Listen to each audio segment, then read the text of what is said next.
Good morning. Pleasure to be with all of you. To my left, Melissa DeRosa, Secretary to the Governor. To my right, Robert Mejica, Budget Director of the State of New York, also gracing the cover of City and State magazine this month, where he has that big warm smile that he's famous for.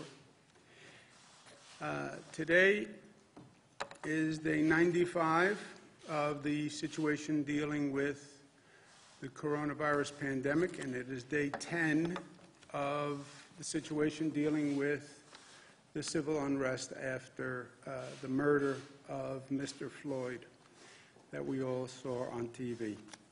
The President held up the Bible the other day in Washington, D.C.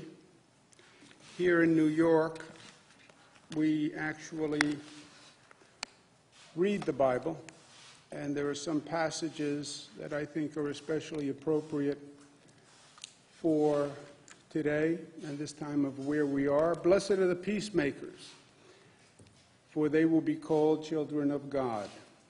Matthew 5. If a house be divided against itself, that house cannot stand. That was Mark 3, actually, before Abraham Lincoln. Turn away from evil and do good. Search for peace and work to maintain it. Psalms 34. The seed whose fruit is righteousness is sown in peace by those who make peace. I think those words are all appropriate for where we are today. It's another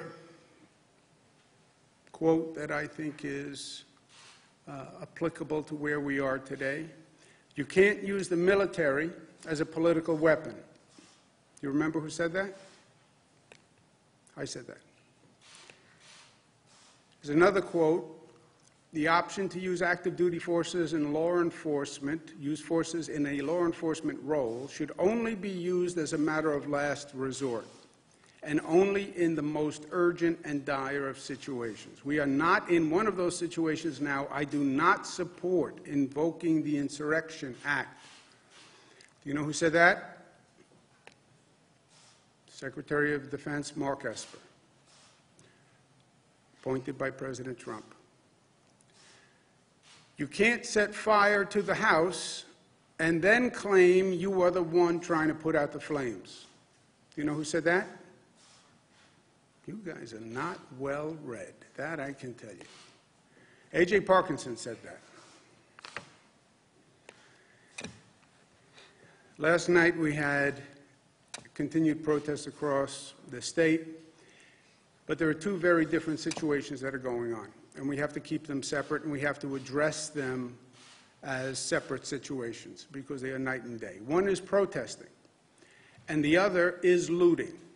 They are two very different situations. Some people choose to morph those two together. All the protesters are actually looters, and we should treat them as looters. That is not a fact. That is not the truth. That is not the reality of what is going on. There are people who are protesting, and there are people who are looting. Very, very different situations. The protesting is righteous indignation over Mr. Floyd's murder and systemic racism and injustice. And you listen to their point, I think they're right. You look at that Mr. Floyd's murder on television, and it is reprehensible. There is no police officer in this nation that would defend that. And people are appalled. And again, it's not the first time. You can't say, well, this is an isolated incident. Mr. Floyd was one in an ongoing series. Ahmaud Arbery, Breonna Taylor. You can go back to Rodney King. You can go back to Martin Luther King. There are dozens and dozens of the same case. Righteous indignation. It's more systemic racism. Righteous indignation. It's systemic injustice. Righteous indignation. Yes, but don't be violent, because when you are violent, you lose the righteous indignation. When you are violent, you play to the critics who want to say, oh, they're all violent looters, they're all a criminal element, and that actually defeats the righteousness of the message. Mr. Floyd was nonviolent. He was nonviolent against the police. The crime that they were possibly investigating was a nonviolent crime. Violence actually demeans the situation and loses the righteous indignation. And I would urge the protesters to respect the curfew, because the curfew is necessary because the police have a real job of policing, dealing with the looters. And the looting is criminal behavior, pure and simple. There's no righteousness, there's no message, there's no indignation. These are opportunists who see the police are busy dealing with the protesters, and they say, well, here's an opportunity to loot and to steal and to cause mayhem. That's all they are. This is behavior, period, designed to create chaos. Well, there are anarchists in there also. Fine. It's all illegal behavior. And we will not allow our cities in this state to be in chaos. Period. Public safety is rule 1. Maintaining order is rule 1. It's not going to happen in the state of New York. We're not going to allow the looting that we've seen on videotapes, the chaos that we've seen. Period. The police must be empowered to keep order, stop the looting, and stop the criminal activity.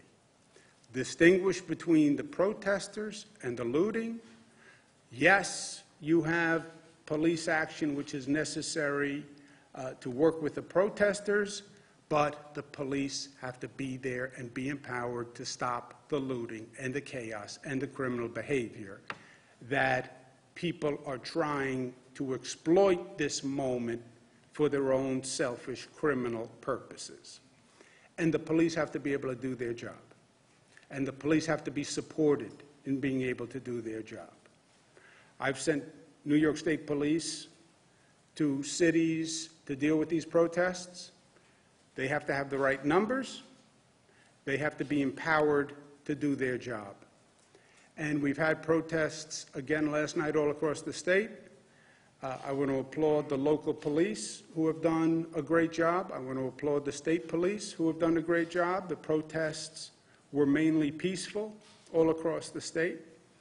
And I want to thank all involved for keeping it that way, protesters included. New York City last night was much better. The protesters were mainly peaceful. The police officer had the resources and the capacity to do their jobs, and the results last night were much, much different than the night before, and that's what it's all about. And I think the people in New York City should feel much better today than they did after the night of looting. These are perilous times. There's a lot going on, and we have to understand what's going on and the difference among the issues that we're dealing with. You have the COVID crisis. You have the murder of Mr. Floyd, two very different situations, but both critical in and of themselves and both happening at the same time. It's then wrapped in an environment and a dynamic that is racially charged and politically charged. It makes it a very, very perilous time in this country. And we have to be careful. We have to be very careful, because the consequences are steep on both sides of this equation. So leadership, good government, responsibility is more important than ever before, especially in these divided times. COVID-19 is still a real threat. We're still battling that. I know it's not on the front pages today, but it is still in people and in society. We're still battling that. That is going better than it has ever gone in New York. We have the lowest number of hospitalizations ever, and we have the lowest death toll ever. And God bless the people of New York for what they did. God bless the nurses and the doctors and the essential workers and the frontline workers, because they saved hundreds of thousands of lives in the state of New York. We have to remember what made us successful during COVID, that we're New York tough, but New York tough is multifaceted. It means New York smart. If you're going to protest, protest intelligently. Remember, the COVID virus is still out there. So protest intelligently. We're united. We're not black and white. We're not upstate, downstate. We're not red and blue. We are one state, one community. And we came together that way. We're disciplined in fighting this COVID. We're disciplined in having our right to protest, but doing it peacefully and in a way that respects law and order. And we are loving at the end of the day. Yes, we have issues. Yes, we have challenges.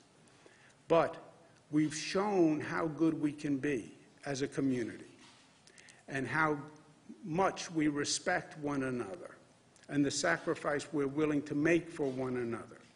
Let's keep that spirit that we developed over the past 95 days. Let's keep that going, because that is pure magic. If we stay united and we stay loving and we stay smart, we're going to handle all of these issues and we're going to be the better for it. We've overcome the greatest challenge that this state has faced in my lifetime with this COVID virus. This was the beast that we didn't know if we could beat. But so far, we've beaten it. We have to stay smart to make sure we control the beast. But we did it. We overcame. We, the people, overcame together. Last words for today: do not be overcome by evil, but overcome evil with good. Romans 12. That, my friends, is New York tough, smart, united, disciplined, and loving. Questions? Governor, how do we tackle the power of police unions and the need to change culture within local police